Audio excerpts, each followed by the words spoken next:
Welcome back to the program. I'm Zev Brenner. For a number of years, we've had the privilege of having Professor Jeffrey Lachs host a radio show for us on the Talkline Network. He is somebody who is now in the forefront of fighting anti-Semitism in CUNY, where he himself has been, unfortunately, he's seen it firsthand. He can tell you, and he'll tell us exactly what's been transpiring in CUNY. He's the observant Jew, chair of the business department of Brooklyn's Kingsborough Community College, and he's personally experienced the wave of anti-Semitism. So, Jeff, good to have you back again.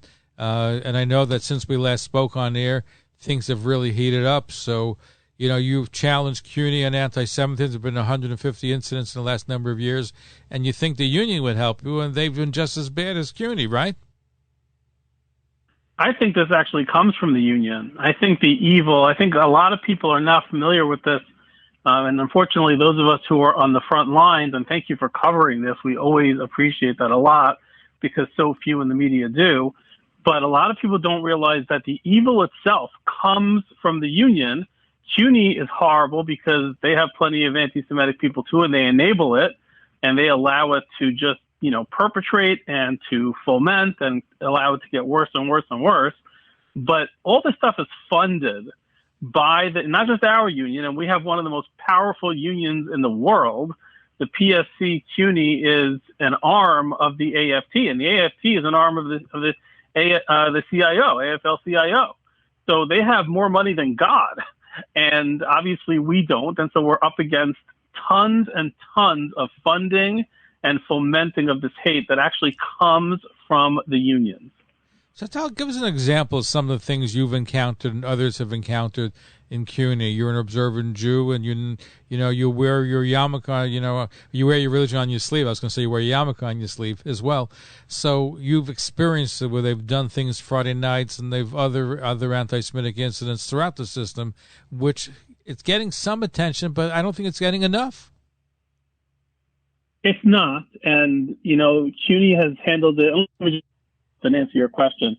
I brought an EEOC claim in 2019 that was fully substantiated. When I say substantiated, every claim that I made was 100% corroborated by a year-long EEOC, Equal Employment Opportunity Commission investigation. And what did I claim?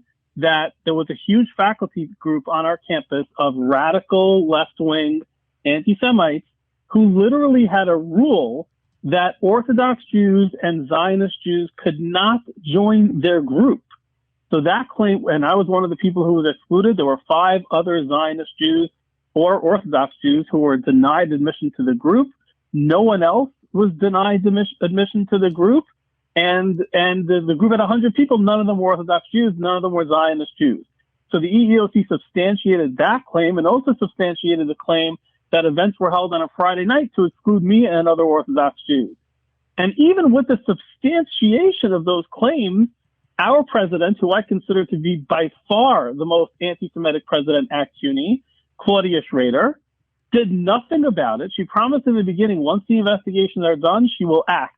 But she didn't like the results of the investigation, and she did nothing. And still to this day, a year and a half after all of my claims have been substantiated, not only, Rabbi Brenner, have they not done anything, but they have ignored my own supervisor. As a department chair, she is my supervisor. She refuses to speak to me. She will not communicate with me since I won at the EEOC. So I then got in touch with the chancellor, her supervisor, because that's my only remaining remedy. He too has refused to speak with me. So it's kind of hard to do my job now. All I really want to do is do my job. I never asked for this fight. I am privileged to take it on. I do feel a heavy weight to do so as a grandson of Holocaust survivors, but it is outrageous the way they have behaved. And frankly, they really have been making my life miserable because I won on the merits. So what happens? How do we change the culture? Because this is New York. 1 out of every 4 or every 5 people are Jewish, depending on the neighborhoods. And in Brooklyn, Manhattan, etc. How do we change it? How do they get away with this? Because we're clamoring, we're fighting racism and anti-Semitism and other bigotry and hatred, and yet in our own backyard, this is going on. And I don't hear that many people speaking out. How do we change this, Jeff? You're there, you're living it. You have a lawsuit going. What can we be doing? What should we be doing? So it's the most important question of all. It's a great, you always get right to the heart of the most important question in every interview you do, and that's the most important question here. So I'll say two things to that. And I think not enough people, I'm a little bit fortunate to be in this position. I say that in a weird way because it's been so painful, because I used to love this university. I went there as a student too, but I'm fortunate because I happen to be a lawyer and I happen to be on the inside as a department chair. I'm an officer of the university and of the college. So I will say two things about that. Number one, and I hope people change their approach. Most Jewish organizations who don't have insiders on the front lines don't really understand what the real battle is. They think they can persuade the public and win on the persuasion level. That is never going to happen for one simple reason.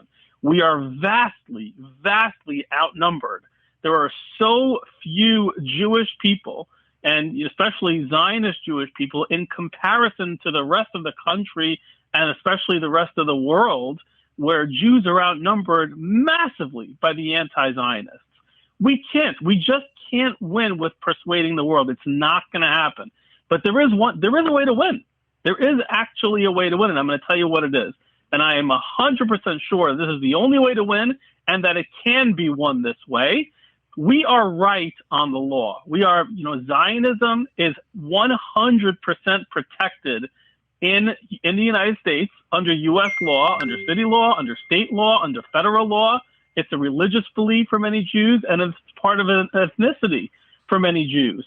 But do you know, Zev, that there is never, this is going to shock you probably, in the history of this country, there has not one time ever been a lawsuit based on discrimination based on Zionism. Never once. That is stunning. And the reason why that has happened is because nobody knows that they have rights to have their Zionism protected. Nobody, because we've lost the public discourse. The other side has made people believe falsely that it's political and you can't fight it. That is not true. Wasn't there a Trump administration directive initiative dealing with colleges and higher institutions and of education dealing with anti-Semitism, which made it easier to challenge if there's anti-Semitism? Yeah, that changes the Title VI, or that actually clarified Title VI.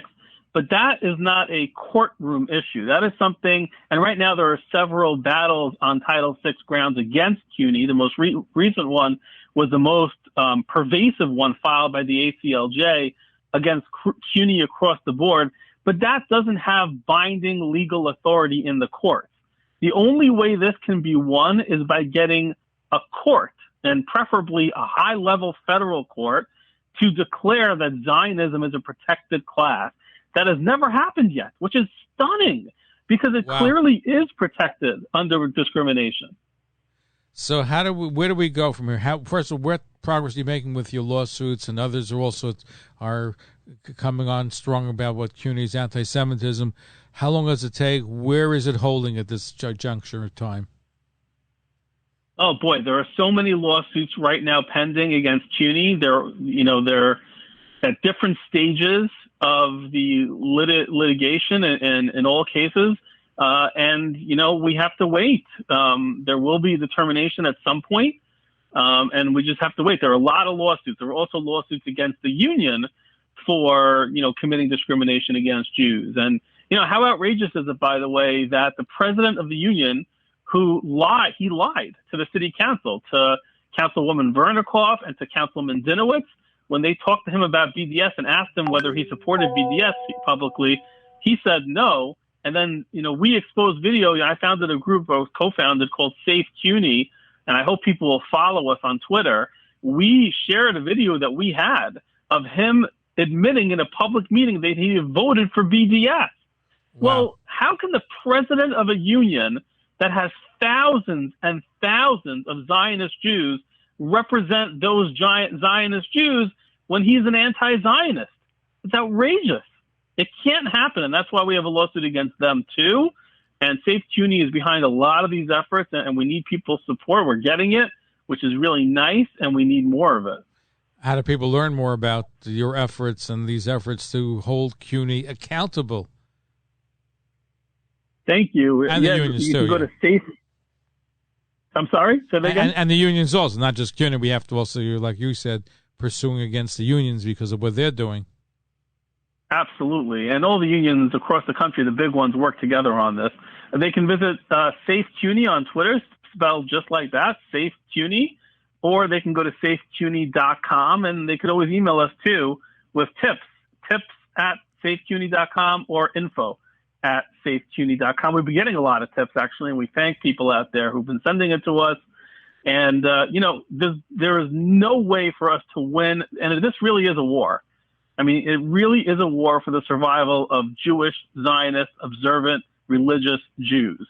And there is no way to win this war with the numbers we have. So we really need everyone to support all the efforts that are going on, not just with us, but with similar groups who have the same agenda, because it's going to be a very uphill battle, and it really is an existential one. Now, let me ask you this question. Do you still have to pay union dues, even though your union's not really representing you? Do they make you be a member? Well, I resigned my membership. I was a member for many years, but I had no intention of having a penny go to an anti-Semitic union. They had, for those people listening who are not familiar, they adopted a resolution in June 2021 that basically, they claim it doesn't support BDS, but it does. It demanded the Biden administration divest, that's the D from BDS, from Israel. So they lie about that too. And it also condemned what they called the massacre of Palestinians while not saying a word about the Jewish civilians who were murdered. So to me, that is basically saying that Jewish lives are worth less than other lives. Disgusting. The union has been, like I said, the union has been absolutely horrible.